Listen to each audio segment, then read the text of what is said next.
आज की इस ऑनलाइन क्लास में आपका स्वागत है। जैसा कि आप लोगों को ज्ञात है कि हम लोग अंतर्राष्ट्रीय व्यापार के सिद्धांत पढ़ रहे थे। अंतर्राष्ट्रीय व्यापार के सिद्धांत में कल हम लोगों ने एडम स्मिथ के निरपेक्ष लाभ के सिद्धांत को पढ़ा। एडम स्मिथ के निरपेक्ष लाभ के सिद्धांत के पश्चात आज हम लोग रिकार्डो के तुलनात्मक लागत के सिद्धांत को पढ़ेंगे। कल हम लोगों ने यह बात भली भांति जानी कि दो देशों के बीच में आयात और निर्यात इसलिए होता है क्योंकि सभी देश सभी प्रकार की वस्तुओं के उत्पादन में दक्ष नहीं होते। एडम स्मिथ के अनुसार यदि दो देश ए और बी हैं और वो देश एक्स और वाई वस्तुओं का उत्पादन अगर कर रहे हैं तो एडम स्मिथ ये कह रहे हैं कि इनके बीच में अंतर्राष्ट्रीय व्यापार तभी संभव है जब ए देश का एक्स वस्तु में उत्पादन अधिक हो कम लागत पर और बी वस्तु का उत्पादन अधिक हो, बी देश में वाई वस्तु का उत्पादन अधिक हो कम लागत पे, यानी कि ए देश को एक्स वस्तु में दक्षता प्राप्त हो और बी को वाई वस्तु में दक्षता प्राप्त हो। अब यहां पे एडम स्मिथ ने यह कहा है कि ए को एक्स वस्तु में दक्षता प्राप्त हो और बी को वाई वस्तु में दक्षता प्राप्त हो तभी अंतर्राष्ट्रीय व्यापार संभव है। परंतु यह भी हो सकता है कि कोई देश ऐसा है कि जिसको एक्स और वाई दोनों वस्तुओं में दक्षता प्राप्त है और कोई देश ऐसा है कि उसको एक्स और वाई दोनों ही वस्तुओं में दक्षता प्राप्त नहीं है। तो इस बात का समाधान कैसे होगा? एडम स्मिथ ने तो एक बात कही थी कि जिस देश का जिस वस्तु के उत्पादन में उत्पादन लागत कम होगी उसमें उसको दक्षता अधिक होगी, वह देश उस वस्तु का उत्पादन करेगा। दूसरी वस्तु का उत्पादन करेगा जिसकी उत्पादन लागत उसके यहाँ कम होगी, उसको उस वस्तु में उत्पादन में दक्षता होगी। ये तो तब हो गया जब लागतों में पूर्ण या निरपेक्ष अंतर हो गया। एक कंडीशन ये है कि जब लागतों में समान रूप से अंतर है कि हमारे यहाँ भी उतनी ही लागत लग रही है, तुम्हारे यहाँ भी उतनी ही लागत लग रही है, हम भी किसी वस्तु के उत्पादन को 10 रुपए में खर्च करके कर रहे हैं, तुम भी उसी वस्तु के उत्पादन को 10 रुपए खर्च करके कर रहे हो। और जब हम व्यापार करेंगे तो जाहिर सी बात है कि हम 11 में बेचना चाहेंगे और हम 11 में लेना नहीं चाहेंगे क्योंकि हम उसका उत्पादन 10 में ही कर रहे हैं। तो इस तरीके से जब लागतें समान होती हैं तो अंतर्राष्ट्रीय व्यापार प्रायः संभव नहीं हो पाता।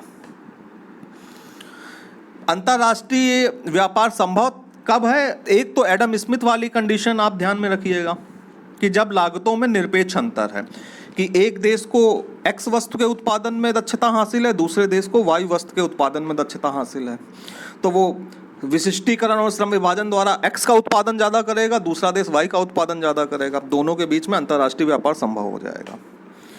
परंतु यहाँ पर एक विभिन्न प्रकार की कंडीशन स्थापित की गई है। वो कंडीशन ये है कि मान लीजिए एक देश ऐसा है जिसको दोनों वस्तु में दक्षता हासिल है और दूसरा देश ऐसा है जिसे दोनों ही वस्तुओं के उत्पादन में दक्षता नहीं हासिल है।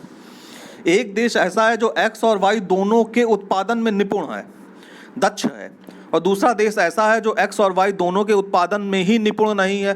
तो अंतर्राष्ट्रीय वो किस वस्तु के उत्पादन करेंगे और उनका अंतर्राष्ट्रीय व्यापार कैसे संभव होगा, इस बात को रिकार्डो ने अपने सिद्धांत में, जिसे कि हम तुलनात्मक लागत का सिद्धांत कहते हैं, में समझाने का प्रयत्न किया।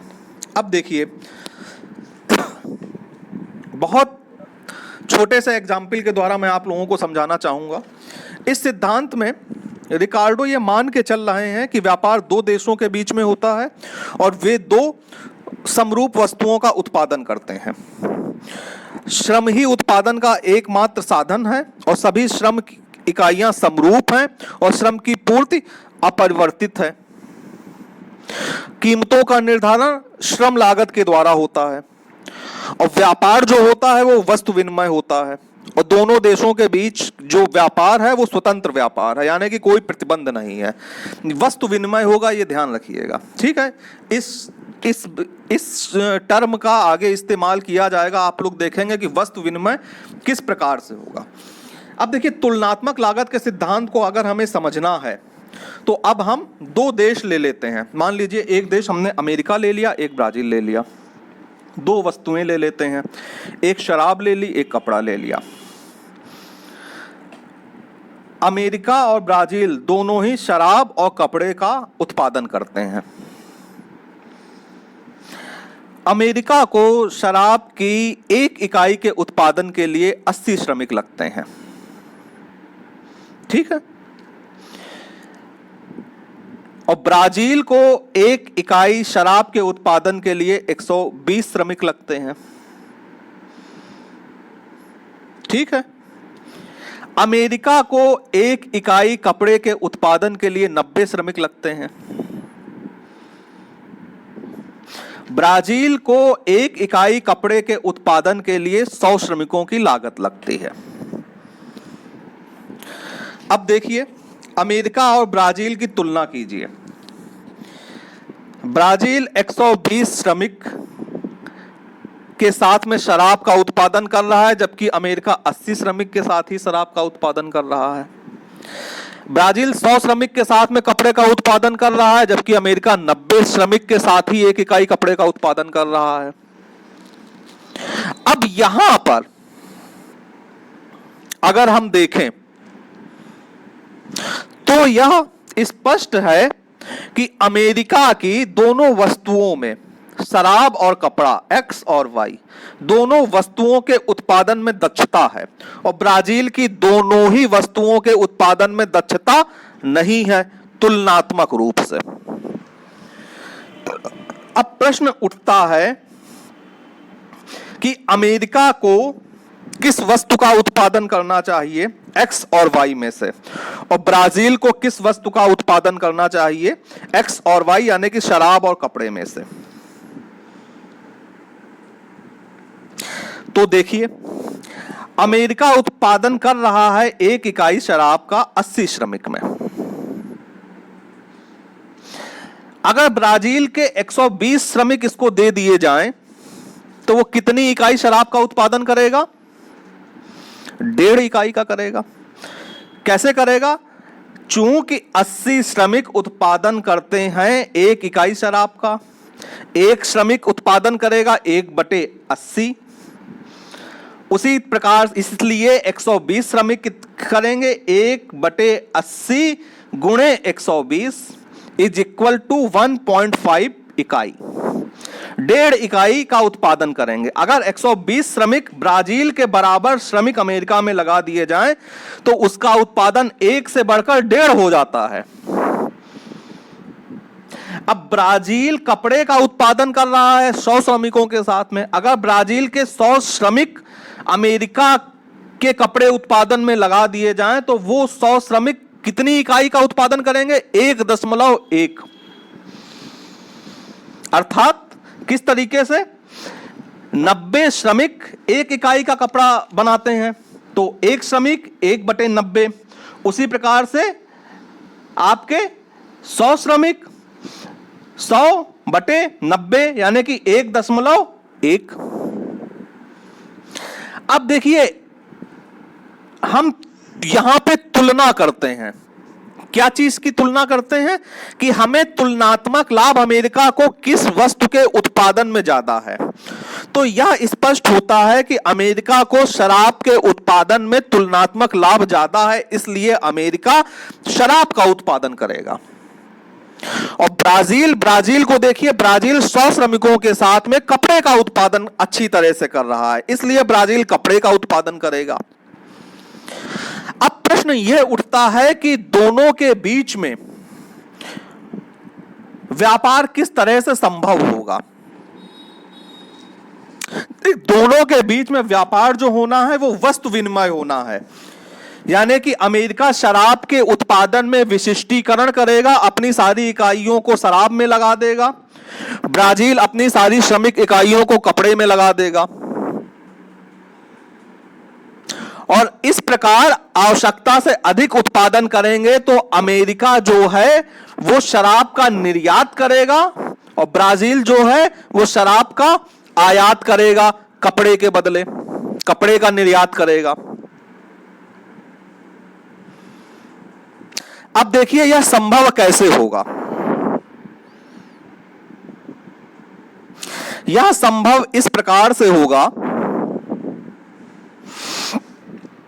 कि आपके 90 श्रमिक, यानी कि अमेरिका के 90 श्रमिक 1 इकाई कपड़े का उत्पादन करते हैं, तो एक श्रमिक 1/90 इकाई का उत्पादन करेगा। उसी प्रकार से 80 श्रमिक 1/90 × 80, अर्थात 80 में 90 से आप भाग देंगे तो 0.88 इकाई का उत्पादन करेंगे। 80 श्रमिक क्या है? 80 श्रमिक वो संख्या है जो शराब की उत्पादन करती है, यानी कि 1 इकाई शराब हमारी बराबर है 0.88 इकाई कपड़े के। अमेरिका में 1 इकाई शराब का मूल्य कितना हो गया? 0.88 इकाई कपड़ा। अब हम निर्धारित कर रहे हैं दोनों के मूल्य को कि हमारी 1 शराब की कीमत कपड़े के अनुसार कितनी है। तो हमारी 1 इकाई शराब की कीमत निकली 0.88 इकाई कपड़ा अमेरिका में। अब ब्राजील में देखिए ब्राजील 100 श्रमिक के साथ में 1 इकाई कपड़ा बना रहा है। तो अगर वो 120 श्रमिक शराब वाले यहां पे लगाएगा तो वो 1.22 इकाई कपड़े का उत्पादन करेगा, यानी कि 1 इकाई शराब की कीमत 1.22 इकाई कपड़े ब्राजील के यहां है।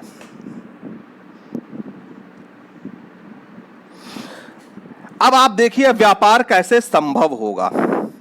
देखिए अमेरिका 1 इकाई शराब बेचेगा, लेकिन 0.88 इकाई कपड़े से कम पे नहीं बेचेगा, क्योंकि 0.88 इकाई पे तो वो अपने यहां खुद पैदा कर रहा है, यानी कि उसका 0.88 इकाई से ऊपर बेचने की नियत होगी कि हम 90 पे बेचें, 92 पे बेचें, 93 पे बेचें, तब तो हमें लाभ है। अन्यथा अमेरिका को व्यापार में कोई लाभ नहीं है ब्राजील से। और ब्राजील क्या करेगा? ब्राजील 1 इकाई शराब अपने यहां आयात करेगा तो वो 1.22 इकाई कपड़े तक ही देगा। 1.22 इकाई कपड़े से ऊपर वो नहीं देगा। क्यों नहीं देगा? 1.22 इकाई कपड़े का ही वो मूल्य चुकाएगा। 1.22 इकाई से ऊपर कपड़े का मूल्य नहीं देगा, क्योंकि वो 1.22 इकाई में तो स्वयं अपने यहां पैदा कर लेता है। ये कोशिश करेगा कि हम इस डील को 1 रुपए में या 0.90 में या 0.95 में तय कर लें। तो अमेरिका और ब्राजील में ये जो कपड़ों का निर्धारण है कि कितनी यूनिट कपड़े आप देंगे 1 इकाई शराब के बदले, ये 0.88 और 1.22 के बीच की का कोई अंक तय होगा आपसी समझौते के आधार पे। इस प्रकार दोनों देशों के बीच में इस घरेलू विनिमय अनुपात के आधार पर अंतरराष्ट्रीय व्यापार संभव हो पाएगा। बात को फिर से समझने की है कि ये हमने घरेलू विनिमय अनुपात कैसे निकाला। देखिए अमेरिका 2 वस्तुओं का उत्पादन कर रहा है, शराब और कपड़े का। शराब में उसके यहां 80 श्रमिक लग रहे हैं तो 1 इकाई का उत्पादन कर रहे हैं, और कपड़े में 90 श्रमिक लग रहे हैं तो 1 इकाई का उत्पादन कर रहे हैं, यानी कि 90 श्रमिक मिल करके 1 इकाई कपड़ा बना रहे हैं। चूंकि 90 श्रमिक बनाते हैं 1 इकाई कपड़े को, तो 1 श्रमिक कितना बनाएगा? 1/90 को। तो 80 श्रमिक कितना बनाएंगे? 1/90 × 80। एक नियम के अनुसार यह निकलेगा 0.88 इकाई कपड़ा। और 80 श्रमिक क्या है? 80 श्रमिक बराबर हैं 1 इकाई शराब के। तो 80 श्रमिक बनाएंगे 0.88 इकाई कपड़ा, तो 80 श्रमिक is equal to 1 unit alcohol. तो 1 इकाई शराब का मूल्य कितना हुआ? 0.88 इकाई कपड़ा अमेरिका में। ठीक इसी तरीके से ब्राजील में 120 श्रमिक शराब बनाते हैं 1 इकाई, और 100 श्रमिक कपड़ा बनाते हैं। तो 100 श्रमिक मिलकर के 1 इकाई कपड़ा बनाते हैं, तो 1 श्रमिक मिलकर के 1/100 इकाई कपड़ा बनाएगा, और 120 श्रमिक मिलकर 1/100 गुणे 120 1.2 इकाई कपड़ा बनाएंगे। तो 120 श्रमिक बराबर है 1.22 इकाई कपड़े के। 120 श्रमिक का अभिप्राय हो गया, 120 श्रमिक मिलकर उत्पादन करते हैं 1 इकाई शराब का, तो 1 इकाई शराब बराबर होगा ये 1.22 इकाई कपड़े के। अब देखिए ये एक समीकरण निकल आया कि अमेरिका में 1 इकाई शराब बराबर है 0.88 इकाई कपड़े के, और ब्राजील में 1 इकाई शराब बराबर है 1.22 इकाई कपड़े के। तो अमेरिका 1 इकाई शराब बेचने को तैयार होगा जब उसको 0.88 इकाई से अधिक मूल्य मिलेगा, और ब्राजील 1 इकाई शराब खरीदने को तब तैयार होगा जब उसको मूल्य 1.22 इकाई से कम चुकाना पड़ेगा। अब जो दोनों लोगों के बीच में डील होगी, ये डील 0.88 से 1.22 इकाई के मध्य में हो जाएगी। इसी तरह से दोनों के मध्य में अंतरराष्ट्रीय व्यापार होता है। यह रिकार्डो का सिद्धांत था। अब रिकार्डो का यह जो सिद्धांत था, ये 1920 से पहले लगभग 1 शताब्दी से अधिक समय तक रिकार्डो का तुलनात्मक लागत का सिद्धांत अंतरराष्ट्रीय व्यापार का मूल आधार था। इसके बाद में ओहलिन आते हैं और ग्राहम आते हैं। ओहलिन और ग्राहम जैसे अर्थशास्त्रियों ने इस सिद्धांत की आलोचना की, और जिसमें से ये आलोचनाएं मुख्य रूप से इनकी मान्यताओं पर आधारित हैं। ये मान्यताएं जो कि जैसे कि इसमें कहा गया कि परिवहन लागत की उपेक्षा की गई। इस सिद्धांत में 2 देश हैं, तो जबकि जब व्यापार होता है तो एक देश अनेक वस्तुओं का और अनेक देशों के साथ में व्यापार करता है। यह संभव नहीं है कि सिर्फ व्यापार में 2 देश 2 वस्तुओं का ही उत्पादन कर रहे हों, और यह सिद्धांत 2 देश और 2 वस्तुओं के मॉडल पर ही आधारित है। और ये सिद्धांत अंतर्राष्ट्रीय व्यापार के केवल पूर्ति पक्ष पे विचार करता है, मांग पक्ष को छोड़ देता है। और तुलनात्मक लागत के इस सिद्धांत में टेक्नोलॉजी इनोवेशंस की उपेक्षा की गई है। और यह सिद्धांत यह भी व्याख्या नहीं करता कि अंतर्राष्ट्रीय व्यापार में संतुलन कैसे स्थापित होता है और 2 देशों के मध्य व्यापार की शर्तें कैसे निर्धारित होती हैं।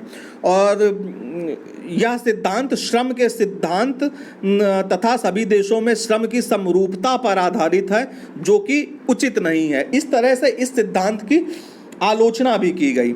लेकिन रिकार्डो का यह सिद्धांत एडम स्मिथ के बाद एक महत्वपूर्ण सिद्धांत के रूप में उभरा। आशा करता हूं आपको संपूर्ण विवेचना समझ में आई होगी। अगर आपके मनोमस्तिष्क में कोई प्रश्न है तो आप उस प्रश्न को पूछने के लिए सादर आमंत्रित हैं।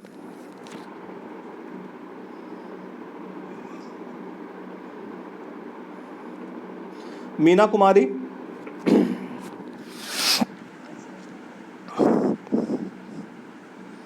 आशीष कुमार,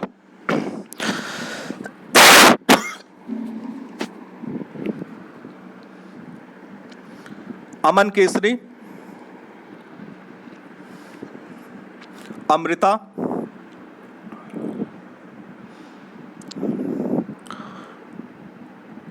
कृति राय,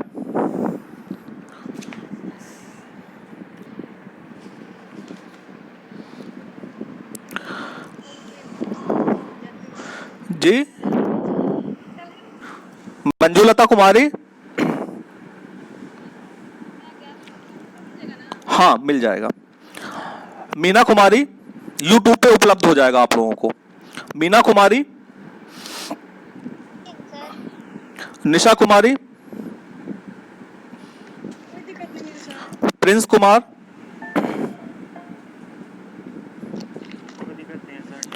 प्रियंका कुमारी, प्रियांशु कुमारी,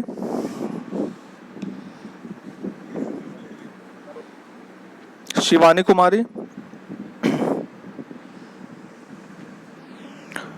ट्विंकल कुमारी, आज के इस व्याख्यान को हम यहीं पे समाप्त करते हैं। कल पुनः हम एक नवीन विषय के साथ आपके सम्मुख उपस्थित होंगे। तब तक के लिए धन्यवाद।